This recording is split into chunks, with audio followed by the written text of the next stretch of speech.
Hi friends, सौतेली परी माँ के पार्ट 1 में आपने देखा कि किस तरह नित्या परी अपनी असली माँ को मेघा परी के कैद से बाहर निकाल लेती है और मेघा परी को उसकी गलती की सजा भी देती है।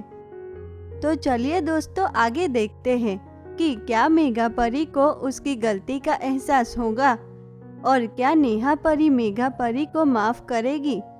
लेकिन उससे पहले अगर आपने हमारे चैनल को सब्सक्राइब नहीं किया तो प्लीज़ सब्सक्राइब कर दीजिए और हाँ, बेल आइकन को ऑन कर दीजिए। महल में वापस आने के बाद नेहा परी फिर से परी लोक की रानी बन जाती है और यह देखकर नित्या परी और परी लोक की सभी परियां बहुत ही खुश होती हैं। परी लोक की सभी परियां खुशी से रहने लगती है। नेहा परी और नित्या परी दोनों भी बड़े ही प्यार से एक दूसरे के साथ रहने लगते हैं। ऐसे देखते ही देखते कुछ महीने बीत जाते हैं। तभी एक दिन नेहा परी सभी परियों को अपने महल में बुलाती है।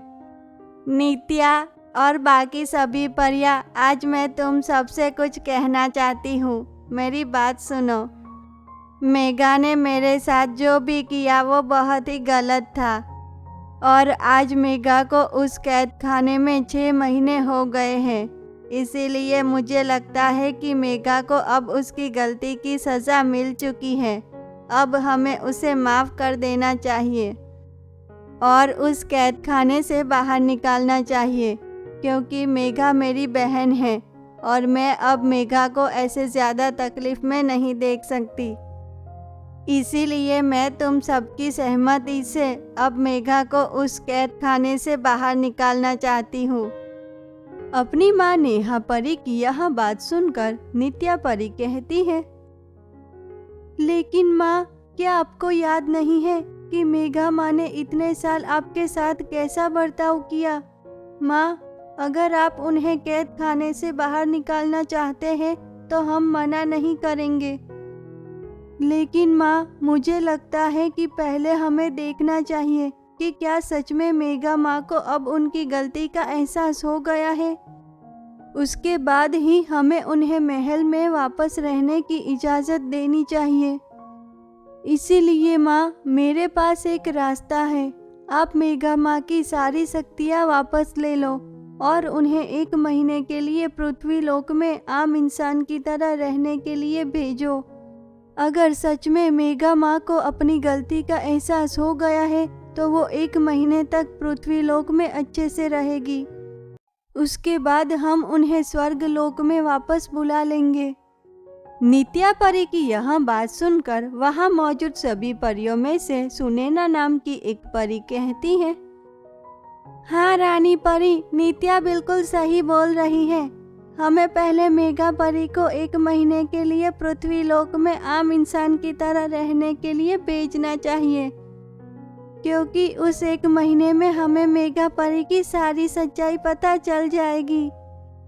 नेहा परी, नित्या परी और बाकी सारी परियों की इस बात को मान लेती है। अगले दिन नेहा परी मेघा परी से मिलने उस खुफिया कैद खाने में जाती है और वहाँ कहती है, मेघा, तुम मेरी बहन हो और मुझे तुम्हारे साथ ऐसा बर्ताव करने में बहुत ही बुरा लग रहा है। लेकिन मेघा, तुमने जो किया वो भी तो सही नहीं था। मेघा, आज मैं तुम्हें इस कैद खाने से आज़ाद करती हूँ। अब से तुम पृथ्वी लोक में एक आम इंसान की तरह रहोगी। मेघा, इससे तुम्हें तुम्हारी गलती का एहसास होगा कि तुमने जो किया वो कितना गलत था।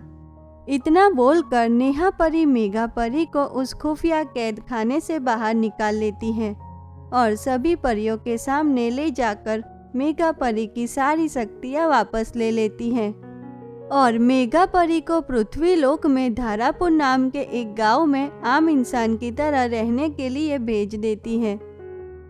दूसरी तरफ मेघा परी तो यह सब देखकर गुस्से से आग बबूला होने लगती है और वह कहती है, नेहा, तूने मुझे कैद खाने से बाहर निकाल के बहुत बड़ी गलती की है। नेहा, तूने मेरे साथ सही नहीं किया। तेरी वजह से आज मेरी ऐसी हालत हुई है। तूने मेरी सारी शक्तियाँ वापस ले ली और मुझे यहाँ इन गंवार इंसानों के बीच रहने के लिए भेजा। नेहा, अब मैं तुझसे और तेरी बेटी नित्या से इसका बदला तो ज़रूर लूँगी। अब मैं तुम दोनों को सीधा मार डालूँगी। उसके बाद मैं फिर से परीलोक की रानी बन जाऊँगी और परीलोक की सभी परियों को भी अपना गुलाम बनाऊँगी। नेहा, अब तुम बस अपनी उल्टी गिनती गिनना शुरू कर दो। इतना बोलकर मेघा परी अपनी बहन नेहा परी और नित्या परी से अपना बदला लेने के बारे में सोचने लगती है।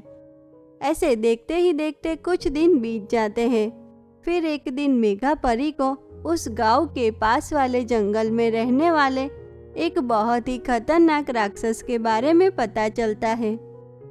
मेघा परी तुरंत ही उस घने जंगल की ओर निकल जाती है और वहां उस घने जंगल में उस खतरनाक राक्षस की गुफा को ढूंढती है कि तभी अचानक उसकी नज़र जंगल में एक बड़े से पेड़ के अंदर छिपी गुफा पे जाती है। मेघा परी तुरंत ही उस गुफा के अंदर जाती है और वहां देखती है कि वह खतरनाक राक्षस कई बड़े बड़े जंगली जानवरों को जिंदा ही अपने मुंह में निगल रहा था। मेघा परी तो यह देखकर बहुत ही घबरा जाती है। तभी उस राक्षस की नज़र मेघा परी पे जाती है। तू कौन है और यहाँ मेरी गुफा में क्या करने आई है? क्या तुझे भी मेरा शिकार बनना है? तो आजा जल्दी से मेरे पास। नहीं नहीं राक्षस जी, मैं तो यहाँ आपके लिए एक बहुत ही अच्छा सौदा लेकर आई हूँ। अगर आप कहो तो मैं आपको बताऊँ। सौदा? कैसा सौदा? तू मेरे साथ क्या सौदा करना चाहती है, बता। राक्षस जी, मैं परीलोक की परी हूँ। मेरा नाम मेघा है। राक्षस जी, परीलोक में एक अमर फल है। मैंने सुना है कि कई राक्षस और शैतान उस अमर फल को हासिल करना चाहते हैं, क्योंकि उस अमर फल को अगर कोई भी राक्षस या शैतान खा ले तो वह दुनिया में सबसे ताकतवर और हमेशा के लिए अमर बन जाएगा। फिर उसका सामना कोई भी नहीं कर पाएगा और उस अमर फल को तो एक राक्षस या शैतान ही खा सकता है, हम परियां या इंसान नहीं। लेकिन तू मुझे वो अमर फल क्यों देना चाहती है? इससे तुझे क्या फायदा होगा? इसके पीछे आखिर तेरा मकसद क्या है, वो बता तू मुझे। राक्षस जी, परीलोक में मेरी बहन नेहा और उसकी बेटी नित्या ने मेरी बहुत ही बेइज्जती करके मुझे परीलोक से पृथ्वीलोक भेजा है और मेरी शक्तियाँ भी उसने ले ली है। इसीलिए मैं उन दोनों से अपना बदला लेना चाहती हूँ, बस और कुछ नहीं। राक्षस जी, आपको किसी तरह परीलोक में जाकर उस नेहा परी और उसकी बेटी को बहुत ही बुरी मौत मारना है और मेरा बदला लेना है। उसके बाद मैं परीलोक की रानी बन जाऊंगी और परीलोक की सभी परियों को अपना गुलाम बनाकर पूरे परीलोक पे राज करूंगी।